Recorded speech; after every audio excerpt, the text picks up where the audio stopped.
Nah, itu introduction. Sekarang kita masuk ke teori yang lebih berat nih ya. Jadi siapkan dirimu teman-teman. Kita masuk ke teori dalam pressure transient analysis.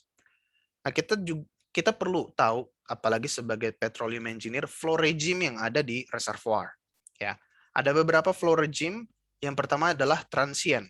Ini adalah flow regime yang tercipta mula-mula ketika ketika sumur itu menerima gangguan dalam bentuk perubahan laju alir. Oke, misalnya sumur baru dinyalakan atau sumur baru diubah flow rate-nya, akan terjadi gangguan layaknya kita membuang batu ke kolam. Nah, ketika kita masih berada dalam fase transient, ya, pressure, tekanan di seluruh titik di reservoir itu selalu berubah. Nah, kalau kita bahasakan secara matematika, dPdt, ya walaupun ini dou ya, dou ini partial differential equation, tapi saya sebut aja D, dPdt, perubahan tekanan untuk setiap waktu itu adalah fungsi dari waktu dan lokasi. Jadi di titik manapun, di waktu manapun tekanan berubah. Nah, long story short, dalam fase atau dalam flow regime transient analysis, transient region, kita memiliki persamaan aliran seperti ini. Oke, jadi tekanan pada waktu tertentu adalah initial pressure dikurang something, oke, dikali logaritmik waktu, logaritmik something, dan lain sebagainya. Oke. Nah, dari sini kita bisa sedikit clue nih. Kalau saya punya data tekanan, ya, karena saya record tekanannya. Saya punya data P. PI juga saya sudah bisa dapat. Kita punya data Q di sini ya, Q. Q.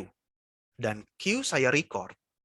Dan T saya tahu karena saya menghitung waktu selama testing terjadi. Artinya apa?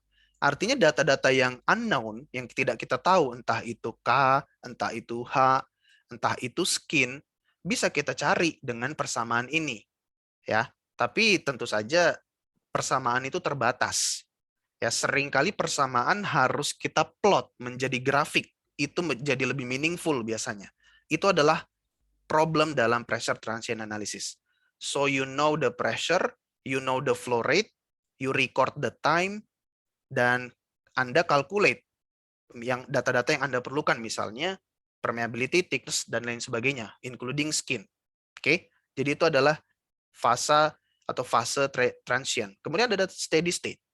Nah, steady state itu adalah flow regime yang terjadi ketika gelombang-gelombang tekanan tadi yang tercipta di reservoir itu udah terus menjalar dan akhirnya membentur boundary dari reservoir. Jadi dia udah paham ternyata reservoir saya limited, tidak infinite, ya, limited dia. Dia punya batas, dia punya boundary. Jadi masuklah kita dalam apa namanya? Pseudo steady state. Oke, sorry. Di sini ada perbedaan ya. Oke, ini maksudnya adalah pseudo steady state ya, bukan steady state, ini adalah pseudo steady state. Nah, kemudian untuk gambar ini ya, untuk gambar ini adalah pseudo steady state. Nah, kemudian pada pseudo steady state dia sudah merasa adanya boundary dari reservoir. Nah, ketika flow regime ini terjadi, perubahan tekanan dalam setiap waktu itu konstan everywhere ya. Makanya di sini teman-teman dapat lihat shape of pressure profile is unchanged. Karena semua titik di reservoir mengalami penurunan tekanan dengan laju yang sama. Jadi seperti ini. Dan ini terjadi pada reservoir-reservoir yang bounded, yang punya batas seperti itu. Dan sama seperti transient analysis tadi, dari pengolahan differential equation kita dapat profil atau laju seperti ini. Ya, persamaan seperti ini. Sama juga kalau saya punya data pressure, saya punya data flow rate, saya punya data waktu, maka saya bisa mendapatkan informasi yang saya masih belum tahu. Misalnya area dari reservoir, permeability dari reservoir ya. Jadi pressure transient analysis itu sangat-sangat berharga karena kita bisa mendapatkan hal-hal yang awalnya tidak kita tahu. Kemudian juga ada steady state. Nah, ini betul-betul steady state ya. Headernya udah betul, steady state. Pada steady state ini terjadi tekanan yang konstan. ya, pressure at every location in the reservoir remains constant, tidak berubah. Ya, pertekanan reservoir tidak berubah. Kenapa? Karena ada pressure support yang biasanya berasal dari strong aquifer atau kalau ada water injection dan lain sebagainya. Jadi tekanan tuh konstan. That's why dibilang DPDT di titik manapun tuh zero. Tidak ada perubahan tekanan terhadap waktu. Ini kita masuk ke fase flow regime steady state. Nah, kalau kita plot, misalnya steady state, pseudo steady state, dan unsteady state atau transient, itu kira-kira profil tekanan terhadap waktu seperti ini. Ya, pressure versus time, steady state constant, pseudo steady state dia turun seperti ini dengan slope atau gradien yang konstan. Ya, dPdt itu adalah gradien, dia konstan makanya dia lurus. Kalau transient, unsteady state, dPdt, dia tidak konstan. Dia selalu berubah, that's why dia melengkung. Nah, dari banyak tipe bentuk flow di reservoir, yang paling terkenal dan yang paling useful adalah radial flow. Ya, karena kita punya sumur di suatu lokasi, aliran dari segala arah itu akan mengarah ke sumur tersebut. Makanya tercipta radial flow. Skemanya seperti ini, ya, radial flow. Dan kalau kita proses dalam pressure transient analysis, kita buat log-log plot, itu akan tercipta seperti ini. Khususnya akan ada garis horizontal seperti ini. Oke, dan pada kondisi radial flow, persamaannya adalah seperti ini. Ya, radial flow ini adalah flow yang transient ya. Di sini masih dipengaruhi oleh waktu dan belum merasakan boundary, efek dari boundary.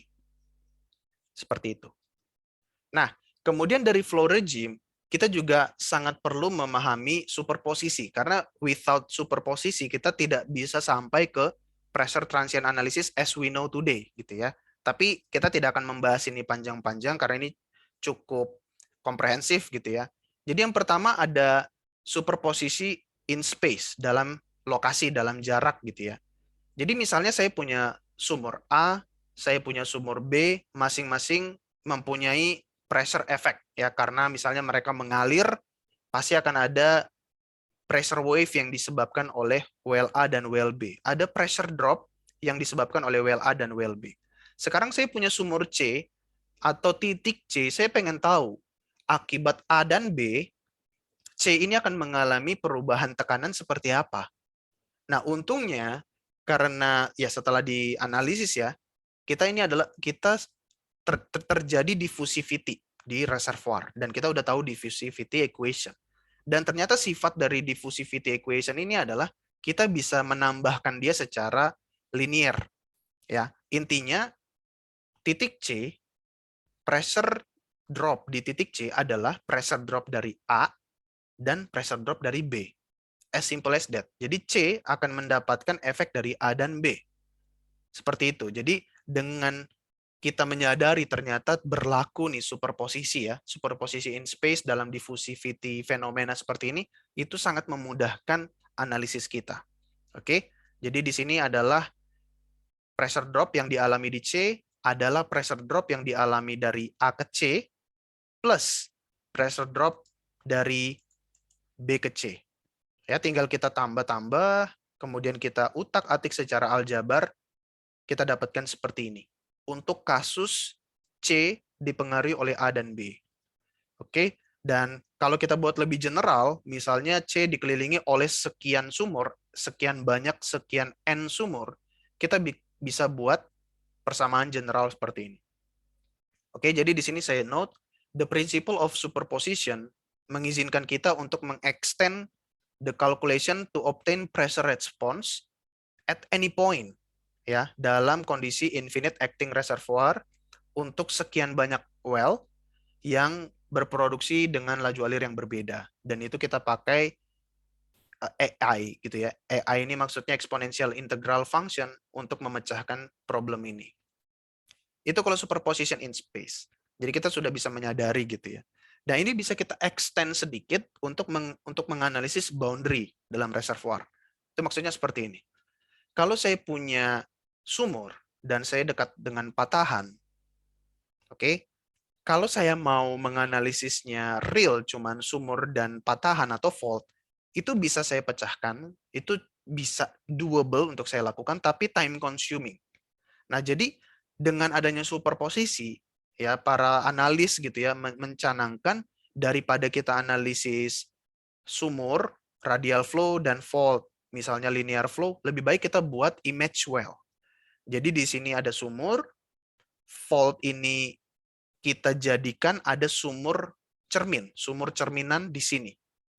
Oke, sumur cerminan yang nanti efeknya akan sama seperti fault. Ya, jadi ada sumur asli, saya buat sumur cermin, image well. Nah, nanti akan terjadi pressure drop yang sama seperti seandainya saya punya fault. Nah, dengan catatan, kalau analisis saya pakai image well, itu akan jauh lebih mudah untuk analisis. Akan jauh lebih cepat untuk computer calculation. Karena saya akan pakai prinsip yang ini, superposisi. Ya, apa yang terjadi di tengah, itu adalah pengaruh dari sumur yang asli plus sumur yang kanan. Ya, intinya seperti itu. Jadi pressure drop yang terjadi di boundary adalah pressure drop yang diakibatkan oleh original well dan apa namanya ini si image well. Ya, tapi dengan kalkulasi yang jauh lebih simple. Nah, seperti ini teman-teman jadi udah bisa kebayang ya. Kalau saya mau analisis patahan, prinsipnya ya pakai superposisi. Kalau patahannya ada banyak, ya superposisi dan lebih extend lagi. Seperti itu ya. Jadi makin paham kita pressure transient analysis. Nah, kemudian juga ada superposition in time. Ini juga sangat penting. Jadi intinya karena kita mengalir dengan laju alir yang berbeda-beda pada waktu-waktu tertentu, kita juga perlu superposition in time. Ya. Jadi misalnya ini adalah pressure drop yang diakibatkan oleh flow rate 1, Q1. Itu seperti ini bentuk persamaannya. Dan juga ada pressure drop yang disebabkan terjadi dari perubahan rate dari Q1 menjadi Q2. Nah, itu kita kalkulasi dengan seperti ini. Nah, kalau kita ditanya, jadi seperti apa profil dari tekanan di sepanjang waktu PWF T, itu kita buat seperti ini. Nah, oke, jadi udah bisa kebayang nih kalau sumur saya mengalir dan laju alirnya tidak stabil, atau kalau sumur saya mengalir dan ternyata nanti ada shut in, that's not a problem. Karena saya sudah bisa menggunakan superposisi in time untuk bisa mendapatkan profil pressure sebagai fungsi waktu dengan mudah. Oke, jadi the principle of superposition also allows us to calculate the pressure response for a well with a variable rate history. Dengan cara apa? Dengan cara adding the pressure response yang disebabkan oleh masing-masing rate change dalam sejarah laju alir. Oke, jadi saya bisa mempredik PWF di sepanjang waktu. Ya, karena ini kan cuman flow rate ya, gampang ya, flow rate 1, flow rate 2, flow rate 3, flow rate 4. Tapi kalau ditanya pressure-nya gimana? Ya, nggak mungkin Q1 memberikan PWF1, Q2 memberikan PWF2, dan PWF2 tidak ada koneksinya dengan PWF1. Tidak. Itu akan selalu ada dampaknya. Hal yang terjadi di flow rate 1 mempengaruhi hal di flow rate 2. Ya, gangguan di 2 akan menyebabkan gangguan di 3. Jadi itu akan seperti domino effect. Ya, domino effect, dan kita bisa kuantifikasi itu untungnya cukup mudah. Hanya dengan superposisi cukup menambahkan saja. Nah, itu akan kita pakai dalam misalnya multi-rate test. Ya, seperti ini rate-nya macam-macam. Kita bisa pakai general form seperti ini. Nah, bagaimana kalau pressure build up?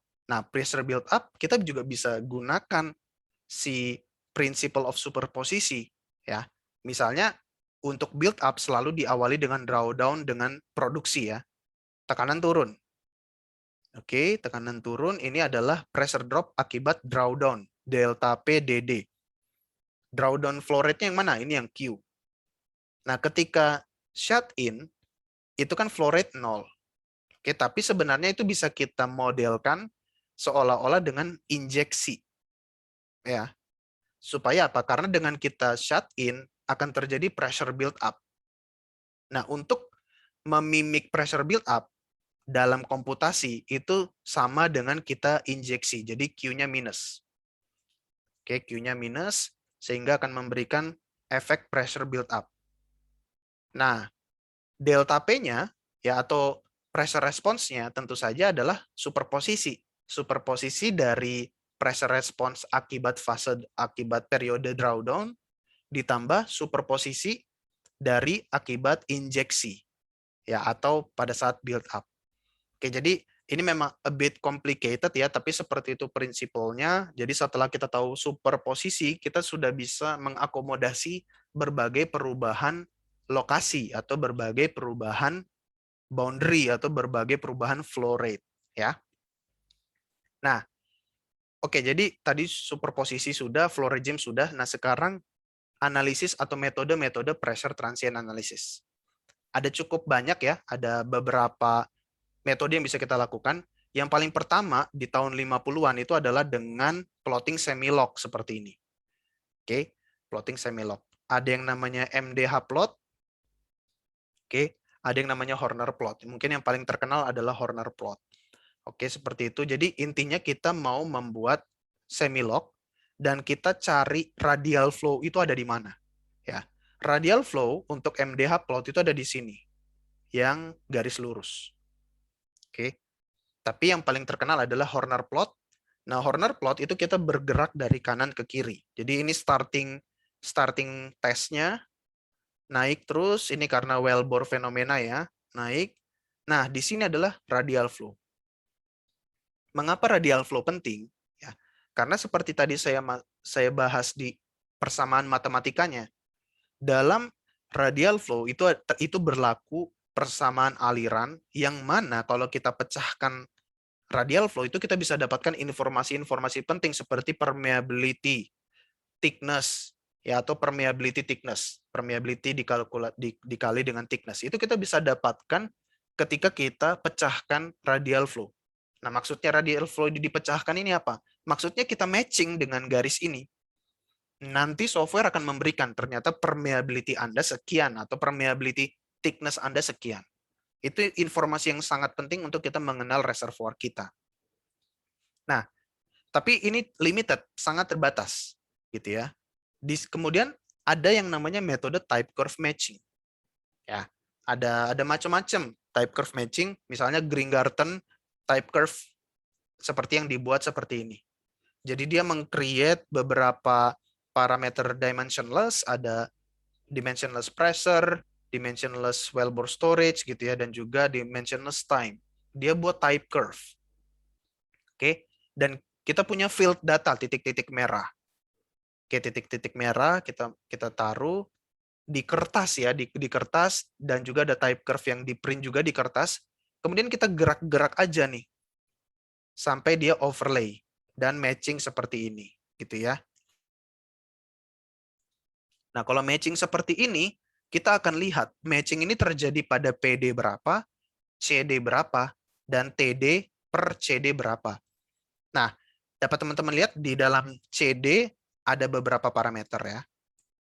Di dalam CD ada beberapa parameter, di dalam PD ada beberapa parameter, di dalam TDCD ada beberapa parameter. Nah, ketika matching terjadi, itu sama saja dengan kita mendapatkan ternyata misalnya KH-nya berapa. Ya, jadi dengan matching kita bisa tahu KH-nya berapa. Itu penting sekali. Nah, tapi ini juga limited banget ya, dan sangat lama kalau kita harus matching-matching manual seperti ini. Jadi dengan adanya komputasi, kita bisa lebih menggunakan metode yang lebih sophisticated, dan itu diawali dengan Borde derivatif. Nah, teman-teman kalau sudah ngulik-ngulik pressure transient analysis pasti udah kenal derivatif ya, seperti itu. Nah, Borde derivatif itu sebenarnya berangkat dari semilog juga. Slope-slope dari semilog ya ada slope 1, slope 2, slope 3, 4, 5 dan seterusnya ini. Itulah yang kemudian diplot dalam log-log plot. Ya, jadi di sini ada pressure versus log delta T. Kita masukkan di sini derivatif versus delta T tapi log-log. Nah, ini jauh lebih meaningful dibandingkan semi-log. Ya. Behavior atau bentuk-bentuk shape dari ini itu jauh lebih meaningful dari semi-log. Kalau semi-log itu bentuknya gitu-gitu aja. Tapi ketika diplot menjadi log-log, nah ini artefak-artefaknya itu jauh lebih jelas. Jadi saya bisa tahu, oh ada dual porosity di sini. Oh di sini dual permeability. Oh ini radial flow homogen. Ya, ketika kita buat log-log itu jadi lebih jelas. That's why kita beranjak dari semi-log ke log-log. Oke, tapi semi-log biasanya tetap kita maintain untuk cross check. Nah, ini adalah delta P diferensialnya. Oke, diferensial dari delta P terhadap delta T dalam superposisi. Ya, jadi delta T yang kita pakai adalah delta T superposisi. Nah, dari Borde ini juga ada type curve seperti ini. Prinsipnya sama juga, kalau bisa kita pakai dalam type curve, tapi bisa juga kita pakai dalam komputasi di komputer. Nah, kira-kira seperti ini kalau kita apply dalam well testing ya. Jadi ini adalah flow rate, drawdown, kemudian shut in. Profil tekanannya seperti apa? Akan seperti ini. Oke, kemudian naik karena build up. Nah, di sini adalah wellbore storage. Ini starting radial flow. Ini ada pseudo steady state, sudah mulai meraba-raba terjadi adanya boundary reservoir. Dan kemudian dimatikan, baru dia build up. Kalau kita pakai prinsip Borde, ya Borde derivatif, dan kita plot dalam log-log, itu akan terjadi seperti ini. Oke, wellbore storage akan seperti ini penampakannya. Jadi kita udah jelas ketika ada hum seperti ini, ada gundukan, ada wellbore storage berarti. Kemudian radial flow akan seperti ini, horizontal, mulus horizontal. Oh, berarti kita kenal di sini adalah radial flow. Nah, kalau kita berbicara tentang drawdown, kita plot drawdown-nya, pseudo steady state itu dia akan naik ke atas karena dia merasakan boundary. Oke, tapi kalau kita pakai analisis build up, pressure build up, untuk reservoir yang bounded, yang punya batasan tertutup ya, pressure-nya itu akan turun ke bawah. Jadi kita bisa lakukan analisis drawdown, dia akan lari ke PSS, kita bisa pakai analisis build up, dia akan bentuknya seperti ini karena dia reservoir yang tertutup. Nanti di belakang kita bahas lagi. Nah, dari Borde type curve matching, tentu saja yang lebih sophisticated adalah PC-based, personal computer-based analytical modeling dengan history matching. Ya, ini adalah lokasi kita sekarang. Ini adalah titik kita sekarang. Jadi kita punya dari log-log plot. Oke, kita punya log-log plot. Di sini kita lakukan matching. Matching juga kita lakukan di semi-log plot. Dan kita dapatkan konfirmasi dari history matching. Ya, ini history. History flow rate di bawah, history pressure di atas. Kita capai matching. Oke, kita capai matching di sini. Hijau dengan merah bertemu ya. Oke. Kita dapatkan matching log-log, semi-log matching, kita dapatkan jawaban dari pertanyaan kita tuh di sini. Berapa permeability-nya, berapa skin-nya, berapa wellbore storage-nya, dan lain sebagainya. Itu jadi goal kita dalam pressure transient analysis. Nah, apa yang terjadi ketika kita memberikan gangguan di reservoir ya akibat pressure variation, flow rate variation, akan terjadi gelombang, dan kita picturekan itu dalam log-log plot itu kira-kira seperti ini. Jadi you can follow me. Oke, kita punya sumur di sini. Kita punya sumur di sini dan dia berada dalam bounded reservoir. Let's say reservoirnya itu berbentuk seperti ini. Anggaplah dia punya 4 patahan di utara, di timur, di selatan, dan di barat. Misalnya seperti itu ya. Di sini sumur kita melakukan pressure transient analysis. Kita record pressure, kita record flow rate, kita catat data, kita plot. Nah, seperti ini. Nah, berarti kalau fase seperti ini dia udah melewati masa wellbore storage ya. Gundukan seperti ini dia udah melewati masa wellbore storage selama delta T sekian. Itu bisa kita lihat. Kita mulai memasuki masa infinite acting radial flow. Mulai menjalar pressure wave-nya. Oke. Ini masih garis lurus. Garis lurus berarti ini radial flow, kita bisa dapatkan informasi penting seperti permeability thickness itu di sini. Oke, lanjut lagi. Nah, dia udah mulai membentur boundary 1. Fault yang pertama dia udah mulai membentur. Apa yang terjadi di log-log plot, itu akan terjadi kenaikan dari B ke C. Naik dia. Nah, sebagai analis, sebagai petroleum atau reservoir engineer, kita melihat ada kenaikan dari B ke C. Tebakan kita adalah something happen pada jam sekian, gelombang tekanan membentur sesuatu. Kemungkinan di dekat kita ada fault. Oke, lanjut lagi. Dia masih lanjut ya. Seperti itu, gelombangnya membesar, dan ternyata, oke, let's say di sini dia membentur gelombang kedua, membentur boundary kedua. Maka akan terjadi kenaikan lagi dari C ke D. Ya, kita bisa membesarkan ini dan kita ngeliat C ke D masih naik nih. Oh, dia membentur boundary kedua. Ya, jadi saya tahu nih di dekat sumur kita ini ada 2 fault. Oke, jadi dari situ apa aplikasinya? Aplikasinya adalah ternyata reservoir Anda tidak gede-gede amat. Ya, hati-hati nanti ketika Anda produce, oilnya cepat habis. Kenapa? Karena reservoir kalian terbatas, limited. Reserve-nya mungkin sedikit. Nah, itu seperti itu ya. Silver line-nya gitu ya, koneksinya gitu. Lanjut lagi. Loh, kok naik lagi nih? Saya baca dari D ke D ini kok naik lagi.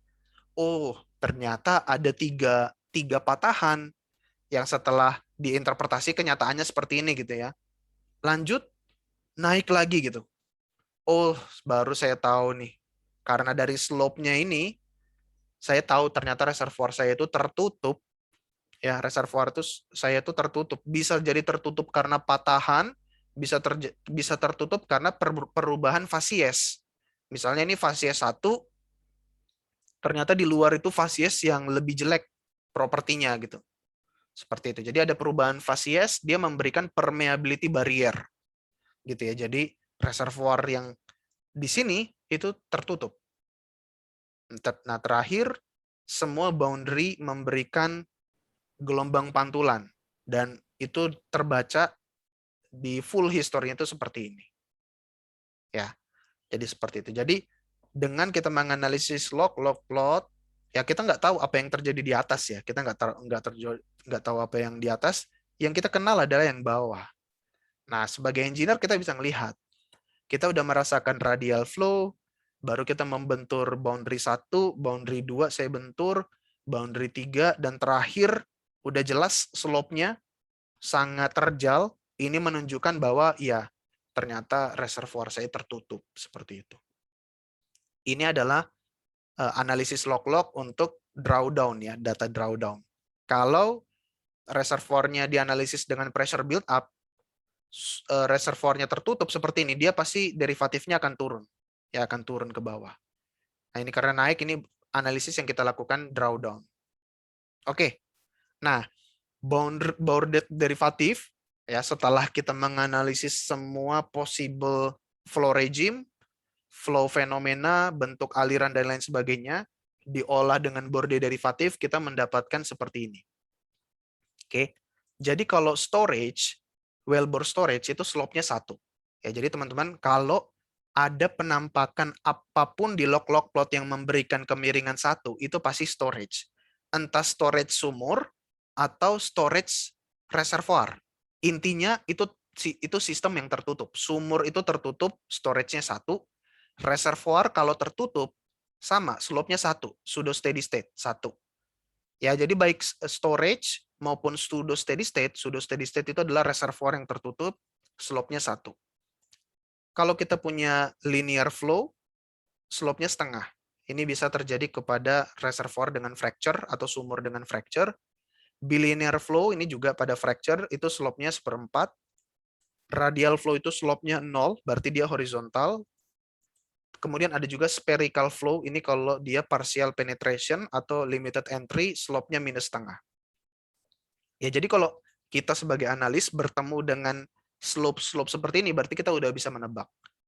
Oke, nantinya saya akan show-kan dengan software ya, kita masih punya waktu. Tapi masih banyak nih. Ada changing Weber storage, perilakunya seperti ini.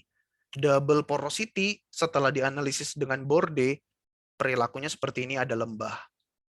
Horizontal well juga bisa, radial composite juga bisa. Itu nanti akan kita bahas detail modelnya setelah ini. Nah, sampailah dibuat tabel seperti ini. Oke, storage, flow regime-nya storage itu baik delta P maupun derivatif slope-nya 1. Jadi pressure maupun derivatif sama-sama slope-nya 1. Kalau dia fracture, linear flow, slope-nya seperti ini. Fracture juga bisa bilinear flow seperti ini. Limited entry, spherical, tidak ada yang spesial untuk delta P-nya, tapi pressure diferensialnya akan memberikan minus setengah. Homogeneous reservoir pada radial flow, tidak ada yang spesial pada delta P, tapi delta P diferensialnya akan 0. Oke, channel reservoir, linear flow, itu akan seperti ini slope-nya, dan closed reservoir, ya reservoir yang tertutup, pada flow regime pseudo steady state, dia akan memberikan slope 1. Oke, jadi seperti itu. Dan kita juga bisa gabungkan semuanya itu dalam satu picture seperti ini. Nah, tinggal kita melihat-lihat nih, mana garis slope-nya 0, datar, mana yang minus setengah, mana yang slope-nya 1, baru kita bisa identifikasi what happened di reservoir kita. Nah, kemudian kita melangkah lebih lanjut, sekarang kita masuk ke wellbore storage dan skin. Ini adalah dua hal yang mengganggu analisis kita.